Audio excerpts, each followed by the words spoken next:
The movie begins as we see young Max McGrath, sitting alone on his roof, scribbling in his book. His mother, Molly, calls out to him to help her finish moving. They have moved back into Molly's childhood home where Max was born. Max is skeptical about this move, as this is the 8th time they have moved, but Molly reassures him that this will be the last time. Max lives alone with Molly, as his father, Jim, died in a supposed storm when he was young and Molly does not talk much about him. While they talk, there is a heavy rumbling and the lights begin to flicker. Molly heads out to call an electrician when Max realizes that passing his hand over the television causes strange distortions. The next morning, Max decides to skip breakfast and head out on his first day of school. On his way, he stops by an abandoned lab called Tech where his father used to work. His presence there seems to activate a strange machine inside which begins to rise. Max gets to school but narrowly misses getting hit off his bike, landing in some bushes. The driver, a girl named Sophia, comes over apologizing to him, telling him to meet her after school so she can fix his bike. Max gets to his first class where his teacher is conducting experiments with water and sound waves. The teacher welcomes him, recognizing his last name and telling him that his father was a great man. Later, Max helps a bullied kid with his books when he sees a news article of his father as a great scientist. He clenches his fist in anger which resonates with the strange machine which begins to glow. After school, Sophia gives Max a ride and is mesmerized by her. On their way, she tells him that she works on stuff with her dad and they head to her home where she fixes his bike.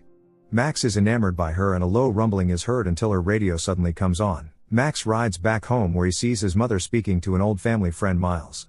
Max remembers him from working with his father and begins to feel a strange rumbling again. This time, the machine begins to glow as it awakens. 2 scientists working at the lab notice the awakened machine, stating that it has not glowed in 16 years. They head towards it and suddenly the water in front of them explodes but does not fall. Inside, a machine awakens and takes off. Security at the lab begin to engage the machine, trying to contain it but it takes them out one by one until they corner it. Meanwhile, Max is at home having dinner with Miles and Molly. He senses that Miles is hiding something about his father, which is causing him to get angry by the minute, causing the machine to react. He learns that Miles was present on the night of his father's accident and tried to save his father. Miles loses it which causes the entire house to go dark and the machine to charge up and break out of the lab. After dinner, Miles offers to show Max what his father was working on before leaving. Miles heads upstairs and begins to research the explosion at the lab and learns that something strange was spotted in the sky on the night of the accident. The laptop goes out and Max barks at it to come back on, but his hand explodes in a blue energy freaking him out. Max stares at his hand before telling it to turn off. The next day, Max goes to the forest to test his strange power on some electronics. He activates his ability and realizes that he can power electronics but not knowing how to control it, he causes them to explode. At school, Max is having lunch when Sophia invites him on a date. Excited, he causes the vending machines to spit out sodas. When he does have time to himself, he is amazed at his power, which he realizes is liquid energy. Max tries to talk with Molly about his dad and how he died, but Molly still cannot bring herself to talk much about him. In the distance, something strange scans Max, seeing bright blue energy inside him. He heads to his date with Sophia and it is still being watched in the distance. He and Sophia talk a bit but Max begins to have a terrible headache and a ringing sound in his head. He goes to the bathroom and his powers activate themselves causing the lights to go out. In his chest he can see a glowing energy growing within him. Max runs away from the restaurant and heads to the forest and begins to overload, causing a massive explosion. Max wakes up at home. He heads to the bathroom where he sees a strange mark on his chest, then a hovering machine appears behind him. Max runs out screaming, grabbing his bat and swinging at the strange thing, but it calls out his name. The machine introduces itself as a parasitic silicon-based life form named Steel, an alien from space and here to protect Max.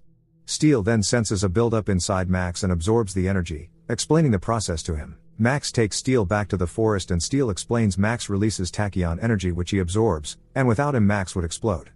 Max then sees a convoy of black vans pull up and men scanning the area. Max disables their devices and the men spot him and begin shooting, causing him to ride off on his bike. Max then sees a memory of Steel and hears the name Ultralinks, asking Steel if that's what he is, but Steel remarks that Ultralinks are evil. Max takes Steel to school and runs into Sophia, apologizing for running out on her. Steel tells him that Sophia causes him to generate too much energy and they should probably avoid her. They hide out after school and Max wants to know about the people chasing Steel. Steel sees a drawing of Tech and tells Max that it was attacked by the Ultralinks, who are always hunting for his kind. They head over to the old Tech lab and Steel shows Max that together they can harmonize and produce turbo energy which will enhance him as a human being. Max then tries using his power, realizing that his speed and strength have multiplied. After falling from a far height, Steel produces armor around Max protecting him from the fall. They have another shared memory and Max sees his father, along with Steel, on the night of the explosion. Steel tells him that what was thought to be a tornado was actually an Ultralink attack. Max then decides to visit Miles to learn more about his father. On his way there, Steel explains that Ultralinks can control the elements, and run into Sophia and realize that they are being chased by a black van. Steel wants to suit up and fight, but Max asks him to create a diversion while he heads to N-Tech and gets a ride from Sophia. The two arrive at Miles' home where Miles explains that he is trying to build on Jim's work. Max asks him about the night his father passed, but Miles explains that he got there too late. He shows Max a device that his father was working on to harness energy, but when he implies that the explosion was Jim's fault, Max begins to freak out and runs off. Miles then realizes that the device is reacting with Max. Max is running when he has a flashback of his dad. Around him the air begins to get intense and a tornado chases after him. Max begins to run, and hides inside a barn until he hears the rumbling stop. Suddenly the barn's roof is ripped off, and he sees a large Ultralink wrapped in the storm. It tries to pull Max towards him, but Steel shows up just in time to cover him in armor. The two are distracted and the Ultralink smashes his armor, causing him to run away. Steel explains that the armor is not strong as they are still not working together. The two manage to regain the armor and disperse the wind, exposing the Ultralink. They manage to blast it from the sky and Max realizes that the Ultralinks look just like Steel. Max has another memory flash and he sees what looks like Steel betraying his father who had the same energy as he has. Seeing Steel as the same as the enemy, Max tells him to leave him alone and tries heading home but sees that the men in black have surrounded his home. They give chase and Max runs to Sophia's home asking for her help. He borrows her truck and calls Miles, who reveals that he knows about the storm and the Ultralink, and that his mother was kidnapped and taken to the old N-Tech lab. Max heads to the abandoned building, calling for his mother. Sophia calls Molly, who is actually at home. Sophia explains the situation to her and it turns out that Molly is actually the head of the men who are chasing Steel. She is upset that Miles would order a hit on Steel behind her back, as she is the majority stakeholder at N-Tech, and orders the men to find her son. Max makes his way into a room, where he sees scans of his father in a large chamber with Steel being held inside. Max has a flashback of his father as he gets into the same machine that Steel is held inside, which turns out to be a weapon that uses Jim's energy to fight off the Ultralinks, but was betrayed by Miles, who wanted the energy for himself. Jim in turn sacrificed himself by blowing up the lab, ordering Steel to find Max once he woke up. Max then turns to see Miles covered in sinister armor. Max tries to attack but Miles is too powerful and knocks him down. Miles reveals that Steel is an Ultralink but betrayed his kind to save Earth. He also adds that Jim was an alien named McGrath, and Max is only a half-breed. He tells Max that he is all alone, and orders him to get inside the machine, wanting to sap all his energy. Max agrees, seeing that Steel is also inside the chamber in stasis, which begins to power up, pulling Max's energy out. Max begins to overload the system, fully powering Steel and causing him to transform. Max breaks out and begins to battle with Jim, but Jim overpowers him, using his clawed arm to drain his energy and weaken his armor. Steel goes into stealth mode but Jim finds them and begins to drain his energy once more. Molly's men interrupt him with gunfire and Jim turns his attention to them and begins to take them out, giving Max time to escape. Steel and Max then come up with a plan to overload Jim on his energy, but are not sure if they will survive. Max is determined, and steps back out to engage Jim. Jim pins him and begins to drain Max, who goes turbo, triggering a massive explosion. Max wakes up weakened but Steel is out cold.